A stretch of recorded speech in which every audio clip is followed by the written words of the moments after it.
You love me. You really love me. Sometimes the things that interrupt our routine aren't taking us away from our lives. They're showing us what our lives have quietly become. Good morning and welcome back to Coffee with Dubs. Before anything else, I owe a lot of you a thank you and an apology. Thank you to everyone who reached out after yesterday's video because I genuinely found that you guys are concerned about me.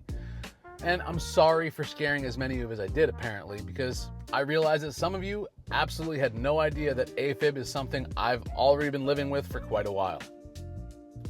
I was released yesterday from the hospital, same day I went in. Without getting too deep into my medical information, I was still in AFib when I left, but given my history and the circumstances, they considered me low risk enough to go home. I'm okay with where things are standing, and I know that I have to follow up on all this stuff. I completely understand why seeing me sitting in an emergency room came as a shock to some of the people who didn't know the background.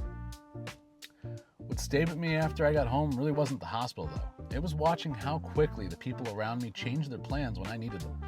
Nobody held a family meeting or asked whether I could fit into their schedule. They just showed up.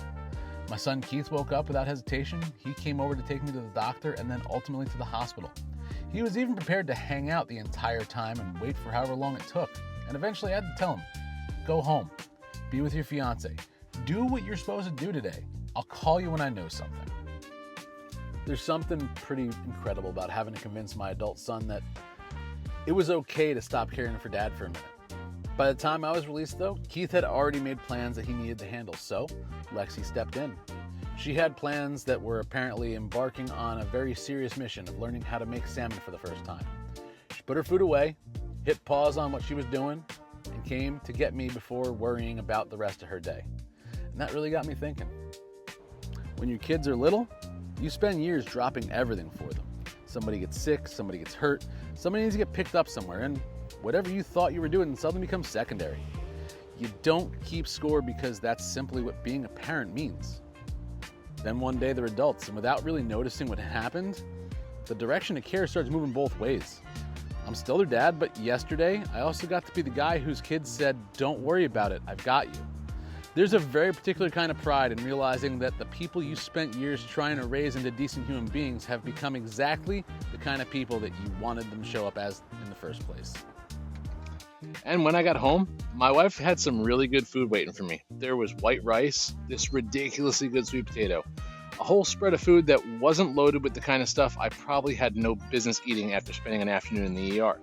She had made tofu for herself and let me try some.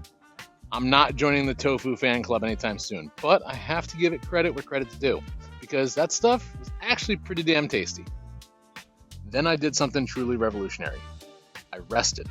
I put my audiobook on, I laid down, and I actually allowed myself to doze off for like 30 or 40 minutes. No project, no attempt to squeeze productivity into an afternoon. I just fell asleep, woke up confused, and then spent several minutes trying to figure out where the hell I drifted off in the book so future dubs wouldn't have to listen to the same chapter all over again. Yesterday I talked about listening to your body when it tells you you need rest. I did not expect the next part of that lesson to be about letting other people help create the space for it. That can be surprisingly difficult when you're accustomed to being the person who handles everything yourself. But maybe that's part of being loved.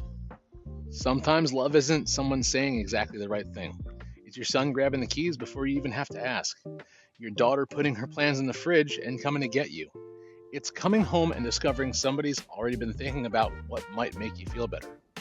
I spend a lot of time on Coffee with Dubs talking about humans helping humans. Yesterday, I got to be on the receiving end of that philosophy, and I am so grateful for it.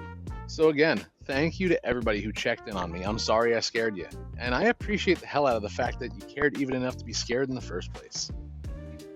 So, as always, thanks for joining me on another pour of Coffee with Dubs. Until next time, remember that sometimes the clearest proof that you're loved is how quickly somebody rearranges their day when yours suddenly falls apart.